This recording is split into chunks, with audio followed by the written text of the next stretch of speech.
I had 3 major takeaways. Number 1, Houston just wanted it more, which is understandable. You're down. It's a must-win game. Mm-hmm. They were 9-5 advantage in loose balls. And Houston's the 3rd worst rebounding team in the league. Mm-hmm. And they out-rebounded Golden State again by 7, as they did in Game 3. And they got 13 offensive rebounds, including 5 huge ones in the fourth quarter. They did. P.J. Tucker had 3, and Chris Paul, of all people, maybe the shortest guy on the floor, had 2. Mm-hmm. So that shows they just wanted it more. I agree. The second thing was Houston lives and dies by the 3. Period. And I don't know if that's a revelation necessarily, but they controlled the first 3 quarters because they hit 16 threes, 42%. They go 1 for 12 in the fourth, and all of a sudden, a game they had control of is now right there for the taking. And we remember Game 7, of course, they missed 27 straight in that game. Which they had a lead. Right. So it'll be interesting to watch if that comes back to haunt them at some point. And then the third thing is Golden State blew an opportunity to put a stranglehold on the Rockets and really just take control of the series. Because as much as Houston dominated the play early on, they had their chances because Houston kept missing. And Draymond has played great. I hate to even bring him up in a negative way because he's been playing really well. But he had those 2 turnovers late, like the last 5.5 minutes. One dribbled off his foot. Half court. Right, half court Chris Paul steals. Those are missed opportunities. And then the layup had a drive-in layup that was 53 seconds left. That was a shot of the game to me. If he makes that with 50, he cuts it to 3, and it tilts the score even more toward Golden State. No question. And you got more time to So that was huge. And so they blew opportunities. And now, look, I know they have home court. Yep. I don't think they have control. I'm not saying Houston has control. I think this thing is there for the taking for either team. It's a pick 'em. I wouldn't be surprised if either team wins because I think it's really. And they had Golden State no longer has control of this series. Agreed. Go ahead. You're going to let me go? Let you go. I thought it was your show. I know you chomping at the bit. I'm chomping because I'm going to piggyback and amplify everything you just said. For me, as a hardcore NBA playoff basketball fan, that was the prettiest, ugliest game I've ever watched. It was hard to decipher what had just happened because it was a monumental win for the home team. It's everything Daryl Morey has tried to build for years. It's all the eggs are in that one basket at home, and it's a 3-point shooting basket. And in the end, they did what you said. They made 17 threes. It took 50 attempts, but they made 17. Golden State only managed 8. So it was plus 27 points from the three-point line. And trust me, it took every last one of them to hold off Golden State.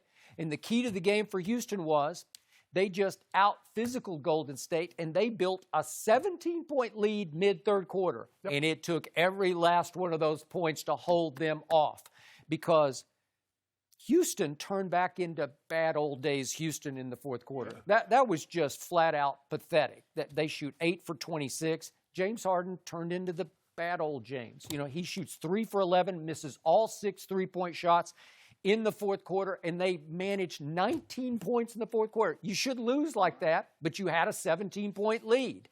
And then this is what just tore me apart because I'm rooting for Houston because I picked them to dethrone Golden State. But do you realize over the last 231 of this crucial do-or-die momentum-swinging playoff game, over the last 231, Houston managed 2 free throws. And it was one by James, and it was the first one with 11 seconds left. And then he just gags the second one, and it could have slammed the door. And then Chris Paul with 2 seconds left, he gags the first one, and I'm like, oh, here we go. They're going to get a 3 to tie, and he made the second one to slam the door. That's the only 2 points they scored in the last 231. How can I love that? Is that? And yet, I'm with you. Somehow my takeaway was Houston weirdly has momentum. They just won 2 straight games. They're going back to an oracle where they should have won game 1. I thought they got robbed in game 1. They hung in game 2. They gave a good account of themselves. So Golden State has struggled, we talked about it again and again, at home all year long. So do I give the Rockets a real good shot to win Game 5? I do. I think they feel real good about themselves, even though they nearly gave this one back. And you're exactly right. And this, you know what? This game was reminding me of the Atlanta Patriots Super Bowl, Skip. They had this big lead. Yeah, that's true. Why are you still throwing the ball? Well, that's what we do. Right. Houston built this big lead, and they're still jacking up 3. That's what we do. Except Golden State did not win. That's a great, right. That's a great, because they're going to live and die. They're going to keep shooting. And here's the thing, Skip, because you mentioned they were 1 for 12 in the fourth quarter. Golden State was 2 for 11. I know. That's the only way they. So if Golden State goes 4 for 11, they win the game. Right. I'm like, Houston, I get this is what you do. But when you build a lead like this, come on now. I mean, they shooting the 3 with 18 seconds on the shot clock. Why? You're not behind. That's who they are. Right. I'm like, they're going to do it. Mike D'Antoni, that's what he's going to do. I was like, oh, my goodness. They tried to give this game away. They really tried to, because I'm like, okay, when James Harden, they go up 17, I'm like, okay. And the next thing you know, they come down, shoot threes. They get careless with the ball. They let Draymond take the ball off the rim and go all the way down the court twice. Yeah. With 4 seconds. I'm like, dude, is anybody going to pick him up? And everybody looking around like. Okay, I've seen that act before from the Houston Rockets in the postseason. I just didn't think I'd see it last night, but they got away with it. The thing is that Klay hasn't played well. They finally got a good game from Steph Curry last night. But, you know, to Klay's credit, he normally has the toughest defensive assignment. So he's got Harden, he's got Gordon. And that's not an easy assignment. So when you have to play that type of defense, it's going to take something out of you, just like Steph Curry was struggling because Gordon kept going at him. You ain't getting no rest on the defensive end because I'm going to take some of these legs from you on the offensive end. But if you can continue to get James Harden to play Kevin Durant to a push, and you can get P.J. Tucker, you get CP3, you get Gordon, and they can offset Klay and Steph, because if we take it to the bench, it's null and void for the Warriors. Austin Rivers is going to give us 10. We'll get a 3 here or there from Sharpe, 3 from Gerald Green. Yep. Because they're only going to get probably about 9 or 10 points, maybe 11 from the Warriors bench. Because what was a strength, an asset, is a liability. They playing Kevin Durant 45 minutes a night. Draymond and Klay are playing 41. Steph playing. That's a lot of minutes. No question. Okay. Allow me to go second level here. Here's the bottom line key to the first 4 games. Steph and Klay have combined for no more than 5 threes combined between the two of them in each of the first 4 games. 5, 5, 5, and 5. You realize once upon a time Steph made 7 in a quarter, and once upon a time Klay made 9 in a quarter. Yeah. We know that that they average together to the regular season 7 a game. Right. One of those guys hit 14 in the game, didn't he? Well, in a game, yeah, in a game. Okay. So are you saying my point is right. There's something wrong in there. No, it's just trouble. So you're not saying it's because I'm thinking they're going to explode. Okay, I keep waiting, but they haven't yet through 4 games, and I'm seeing a Golden State ball movement that's not right. And Steve Kerr talked about it after the game, and we talked about what happened in the end of the game the other night. Kevin Durant through the fourth quarter just dribbled the ball up the floor. All of a sudden, this team, beautiful ball movement, share the ball. Why Kevin left Oklahoma City and joined forces with these guys.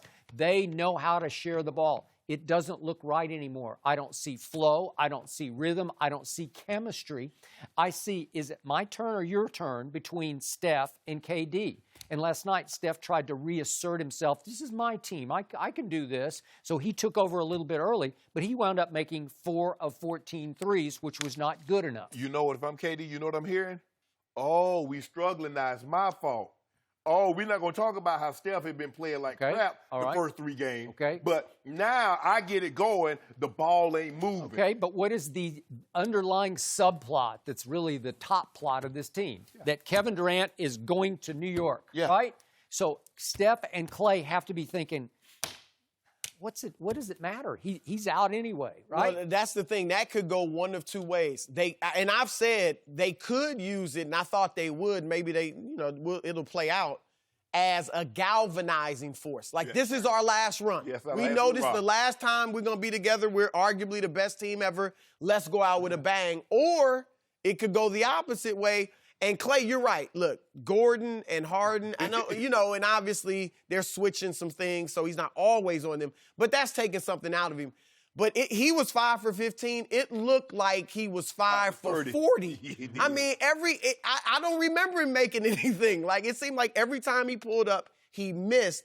But I take the opposite approach, Skip. I think those guys are due for an explosion. Steph was due, and last night they're due, but will they do? Will they? Nah, he talking about Mountain Dew. You talking about Mountain Dew. He talking about they due for a big night. I think it's coming at one. I think it's coming in one of these games. In fact, I'm saying it's coming in game 5. Those two, Clay will be hot, and they will. I'm not saying he's going to go off for 40, but I think he'll hit his shot. When those two start at home, then it's over. And I didn't want to bring this up, but because I understand Kevin Durant missing that open 3. I understand Steph missing that next 3. You understand it? I'm just saying if it was another guy who wears purple and gold, he's irrelevant. He would be getting crushed. Skip, don't do that. By a certain person on this desk. Skip, that's so unbecoming to you. I can't even believe you would do that. That's not like you, Skip. It was a 3-point game, so you had to take that shot. Where that guy, number 23, the fake number 23, where he would get crushed is if it's a 2-point game and he pulls up and takes a 3 instead of driving and going to the free throw line. Well,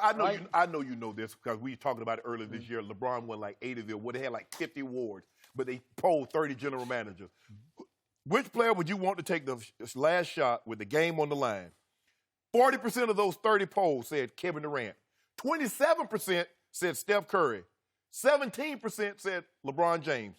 In the last 10 seconds of a game in their playoff career, Kevin Durant is 2 of 13. That's 15%. That's not good, Chris. Steph Curry is 2 of 9. That's 22%. That's not good, Chris.